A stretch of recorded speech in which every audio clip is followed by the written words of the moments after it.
પ્રેમ કર્યો શાળાએ સજા મળી જીજાજીને। કાપોદ્રા પોલીસે પ્રમોદનું અપહરણ કરી હત્યા કરનાર 2 ઇસમોને ઝડપી પાડ્યા।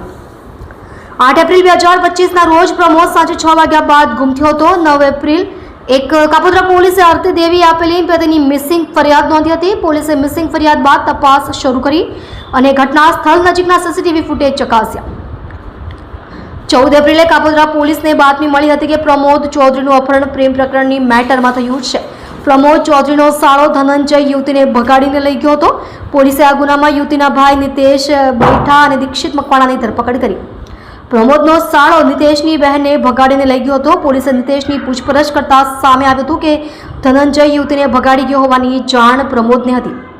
નિતેશે તેના ગેરેજના માલિક મોહિત પરવડિયાને તેના મિત્ર કપિલ જય અને દીક્ષિતને આ બાબતે જાણ કરી હતી। આ તમામે સાથે મળી પ્રમોદનું અપહરણ કર્યું હતું।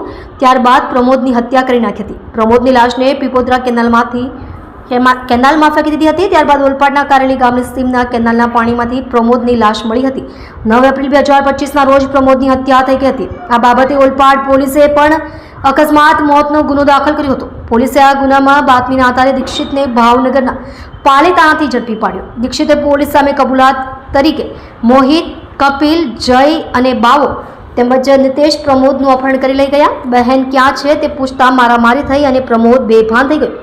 ત્યારબાદ પ્રમોદને પીપોદરા નહેરમાં ફેંકી દીધો હતો અને ત્યારબાદ તમામ લોકો પોતપોતાના વતન ભાગી ગયા હતા।